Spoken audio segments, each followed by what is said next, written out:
joining us on the show to discuss what the people of Imo State expect from the governor for the next 4 years as the state prepares for his swearing-in ceremony is Declan Emelumba, Imo State Commissioner for Information and Strategy. Thank you for joining us, Declan Emelumba. Good morning. Thank you very much, Doc, and good morning. Thank you for having me. Well, what should we expect on Monday as the governor of Imo State, Hope UZODINMA, takes out of office for a second term? And before the program started, some people here have been saying he's been promising jobs. Those youths that will be going to Europe, how soon will they be leaving? Has he been able to secure the jobs in terms of the people's expectations? Well, thank you for the question, but let me start from the first question, which is what the people expect before we come to the youths and the job thing. First of all, I want to say that the mood in Imo State is that of excitement and joy, because the people who voted for him massively on November 11th are also happy, very happy that he's going to be sworn in. And they're satisfied with the dividends of democracy he has delivered, about his performance in the first tenure, which centered on massive infrastructural development and creation of jobs. So we come to the job now. The digital Skill Up Imo digital project is aimed at empowering Imo youths, to acquire some digital skills so that they can be self-employed and also can get gainful employment in this digital age. And yes, you are asking whether the promise he made. Actually, basically, I think people misunderstood the whole thing. The whole idea of this digital skill acquisition program is to enable Imo youths to have access to the global digital economy. That is what is the reality in the global economy today. We saw the digital assets. They will be able to access jobs, not only in Nigeria, but outside. And the government entered into some arrangement with private companies so that our youths that are trained will be able to have access. If they qualify in the particular digital areas they want, then they'll be able to have access to them. So, I mean, to work in maybe Canada and some European countries. So it's an ongoing process, and I can assure you that some of them are being enlisted already, and the process will continue, just like the digital training skill program continues. So far, about 20-something thousand youths have been trained and equipped with startup capital and other things. So many of them are already gainfully employed. Some of them have secured employment outside the country. So it's an ongoing process. All right. I mean, thank you for clarifying that. I don't think a lot of young people interpreted the statement of the governor that way. They thought they would literally be going abroad to get their jobs, but it's good that you've come to clarify the statement of the governor. So, like you mentioned, people are excited in Imo State ahead of the inauguration, swearing in on the second term of Governor Hope UZODINMA. One other thing that has come into question, of course, as we're discussing at this time, is budgets across different states. And Imo State has passed 592 billion naira in your budget. And the governor has said that if you're able to at least achieve 50% of that, you'd see that as success. Can you break down for us some of the key areas that would be immediate focus areas for this administration in the second term? Thank you very much. Well, like you just cited the budget, the total budget is 592 billion. And out of this, 491, or almost 83%, 491 billion is mapped out for capital expenditure.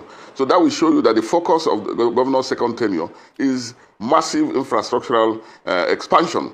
And that's why he titled the budget Renewed Economic Growth. Because in the first tenure, he has been able to address a lot of infrastructural deficit through massive construction of roads that have economic value to the state and the people of the state. Most of these roads, major roads, link the state to outside the state, neighboring states like Anambra, Abia, Rivers, and so on. So he has been able to consolidate in this area, lay the foundation for economic growth. So the second tenure, that's why he budgeted a large chunk of the budget, 83%, for capital expenditure. So that clearly tells you that he's going to expand on infrastructural development, including roads construction, more roads, including in education, including in the health sector, including in water sanitation, and all these other infrastructural facilities that will help to generate economic growth in the state. So this is the direction that the government is going to, which he has outlined through the budget.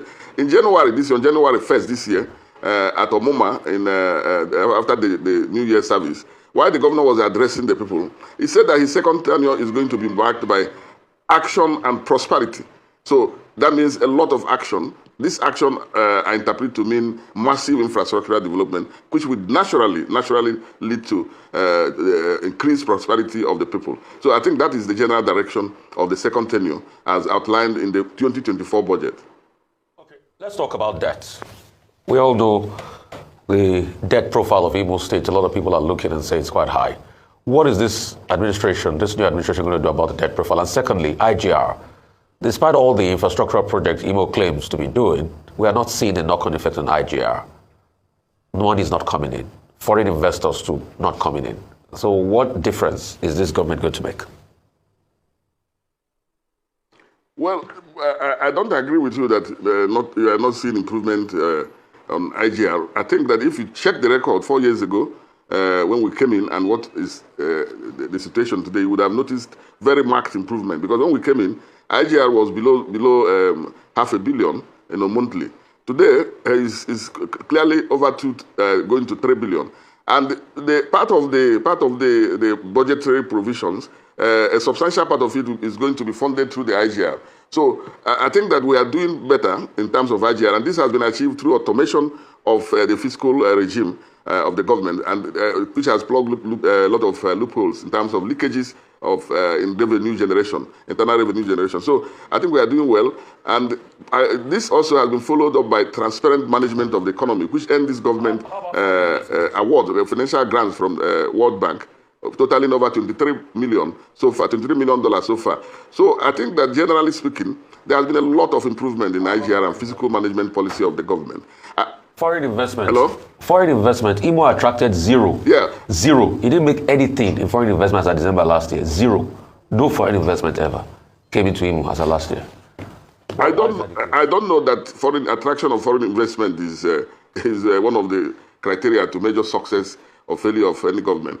I think that foreign investment, it depends on the priorities of the state. But I can tell you that as we speak, we have modular refineries that have been established in Imo State, which was done through the policies of this administration. And I think that has a more direct bearing to the people, because it has generated a lot of employment for the people. And when you're talking of foreign investments, it's not something that comes just within one day. But I know that the necessary foundations have been let down. You know, when you have a situation where what we met on ground, where there was practically no prudent management of the economy of the state, and corruption was rampant and so on, the government needed to clean up the state so that you can even proudly present it to foreign investors. But I want to repeat that I am not very sure that the criteria of measuring the success or failure of a state government is the number of foreign investment it attracts. Well, Declan, the big issue ahead of the election was insecurity. And I think on this program, the candidate of the Labour Party and also the People's Democratic Party accused Governor UZODINMA directly of not paying enough attention to insecurity, and that insecurity has become a worse challenge under his watch, including monarchs being kidnapped, or sundry acts of violence and insecurity in Imo State. Only recently, the Chief of Army Staff had to visit to reassure everyone that the military will help secure Imo State. What is Governor UZODINMA going to do during his second term so that people like the PDP and Labour Party candidates in the last election will not say, well, we told you that the government of Imo State is behind the insecurity in the state? Well, again, I thank you. But, those people you mentioned, the PDP candidate and the Labour Party candidate, because they had no program for the people. So they were hoping and praying that they could cash in on the sentiment of the so-called insecurity. And all the program they had, I remember I challenged them on one or two occasions to bring out the blueprint, bring out a program they had for Imo State. All they were saying is that we make Imo safe again, as if that was a program. But these things were subjected to the voters. And the voters who voted for Governor UZODINMA appreciated the fact that insecurity in Imo State had come down significantly from what it was 2-3 years ago, when there was a time Imo was truly, truly unsafe. And when we say and continue to say that this insecurity was politically contrived, when you look at the fact that the thing escalated after the storming of a correctional center, and over 1,000, almost 1,600 or thereabout of inmates were released. And they scattered, they went all over the state. And of course, insecurity escalated. And you ask yourself, who aided and abetted the coming and the illegal release of these inmates? And when you look at it, you begin to see political fingers being pointed here and there, because some people said they were going to make the state ungovernable for the governor. But that is, be that as it may, the important thing is that Governor Hope UZODINMA rose to the occasion, and within 1-2 years, he brought down the insecurity situation to the barest minimum. I'm sure that if you look at the figures today, Imo is not the most unsafe place in the southeast. In fact, I think it's one of the safest places you can visit today in the southeast. Throughout this Christmas, New Year period, there was practically no insecurity incident anywhere. So the thing has been brought down. Yes, the Chief of Army Staff came and promised to continue to assist, which they have been doing to ensure that Imo is safe. But the point is that it's work in progress. In the second tenure, the governor will continue with those same strategies he has used, which is to collaborate with security agencies, provide them with logistics, and even also synergize with Imo Security Network, who are responsible for bringing primary security information from the rural areas and collaborating with the security agencies. They're able to nip any kind of burden insecurity from the beginning. So these efforts will continue and be intensified. And what I know for certain is that in the governor's second tenure, Imo will be safer, and it will be to the shame of those who thought or imagined that Imo will become unsafe. So far, the evidence is that we are heading towards a very safe Imo state, and those who have been parading insecurity as their main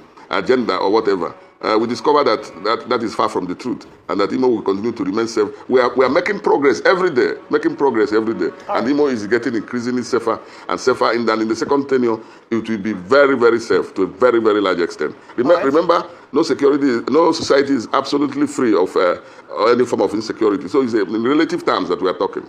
All right, thank you. I'm glad you say that you're making progress, and it's a continuous work in progress. So I'd like you to share two things I'd like to ask you with regards to job creation. Earlier, we'd asked questions around, the promises made. But I think in terms of even jobs created within the states and practical ways, what are some of the practical measures to ensure that you reduce the number or percentage of unemployment in Imo State? That's one. And the second thing is, for those who are currently employed, I hear some people in Imo State haven't yet been paid. So salaries are being owed in some quarters, arrears of payment of gratuities and pensions. What is the governor's plan to ensure that, at least in the immediate, he's able to ensure that salaries are paid, entitlements are also paid, and of course, job creation plans in the state? Okay, thank you, my sister, for the question. Well, let me say clearly, and without any fear of contradiction, that it is not true that salaries are being owed in Imo State. It's absolute falsehood. Those who have been brandishing that falsehood know that they're telling lies. There is no verified, authentic Imo civil servant or public servant that is owed. And I want to ask you, how will workers gladly accept to receive 13th month's salary, which this governor has done, and it never happened in Imo State? He's paid it last year for the third time. How will they be glad to receive it when some of their colleagues are owed, or when they are owed salaries, as you want to say? Is it not when you have paid somebody his due that he can give him extra? Because the extra won't make sense if you are still owing him the basic things you ought to pay.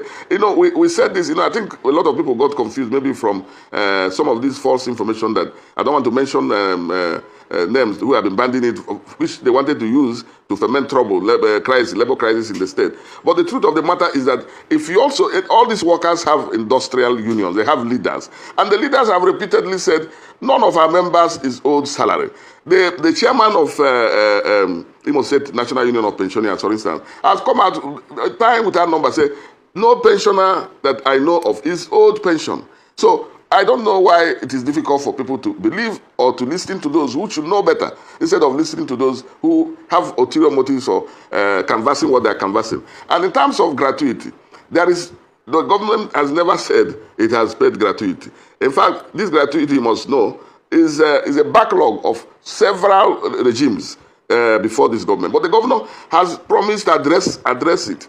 And he has invited the leadership of pensioners immediately after the inauguration. He has invited them to a meeting for him, he wants to begin to pay the gratuity, graduate it, begin to pay it. So he's addressing it, and he's going to do it. And the pensioners trust him because he has been paying their pensions regularly and promptly. So there is nobody that is being owed. That is a fact. Then in terms of job creation, I've already said, there are, it's not necessarily formal employment, for instance. When you build good road infrastructure that helps transporters to move their goods and helps interstate trade and so on, it creates a form of informal employment. It creates a form of job because a lot of people will be better engaged than they would ordinarily have been. Okay. Secondly, when you train and equip youths in terms of skill acquisition, you are also helping to get them employed, self-employed or employed. And in this area, apart from the 20,000 we have trained in skill acquisition and digital skill acquisition, we have trained extra 30,000 in different skills. So we are talking of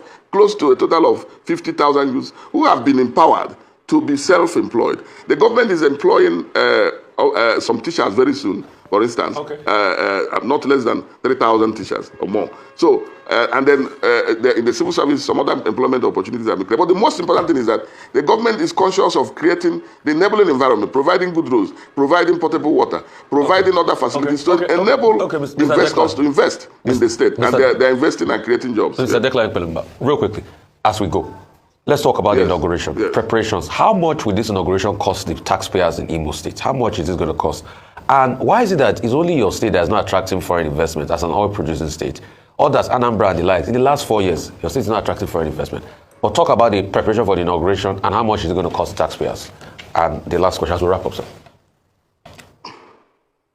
Okay, please, I still want to insist that I don't accept the criteria that attracting foreign investment is a yardstick for judging government. I think we shouldn't really dwell so much on it because I don't see it as a criteria. I've not seen anywhere stated as a criteria. However, if you're talking of the cost of the inauguration is going to cost very little or nothing because I can tell you that the people from this state, from the different local government areas, those who voted for the governor, have already volunteered on their own that they are coming. They will transport themselves and they will come because they are very, very eager to see this governor they have voted, who has done them well. This is a governor that has told them that I will not eat one cup of your money. And if you find me do that, please expose me. And so far, 4 years, nothing like that. This is a governor that has never faced, the only governor in the history of Imo State that has never faced any scandal in terms of this or that, in terms of misappropriation of funds, abuse of funds, or property acquisition, and so on. So they're very happy with him. Most of the people are volunteering to come. All we have to do is to make sure that we have a good crowd control, make sure that they are taken care of in terms of, some of them are even cooking their food to come. So by the time, that's why I cannot stay here now and tell you Declan, this is the budget. Hold on, Declan. Yes. No. We're talking about the inauguration committee. Yes, you have a 44-man inauguration committee. Why such a large body of persons to organize just swearing in and pepper soup and jollof rice? So are they going to take sitting allowance, and how much is it going to cost to fund this 44-man inauguration committee at a time when, Nigerians are saying cut costs, don't have large entourage, don't have, are these members of the inauguration committee, are they bringing their own food from their own homes? Okay, let me tell you, it's not even 44 because you are not 44. Maybe I left out the one officially posted. It's over 100, and I can tell you that why it got over 100 is because a lot of people, and this is a fact, kept pressurizing governor. I want to be part of this committee.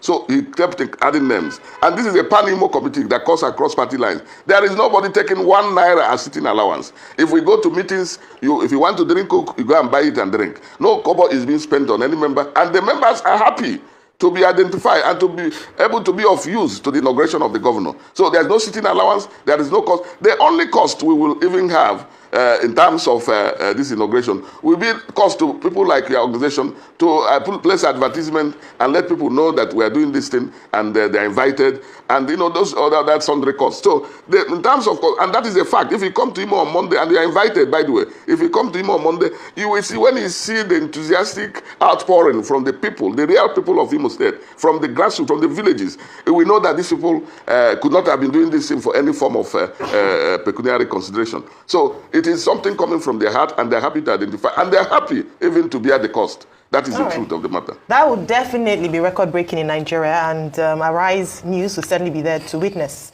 history being made in Imo State, to see people actually volunteer their time, bring their food and drinks because of the excitement of the inauguration of the governor. Well, thank you so much, Honorable Minister or Commissioner of Information and Strategy, for your time this morning. And like you mentioned,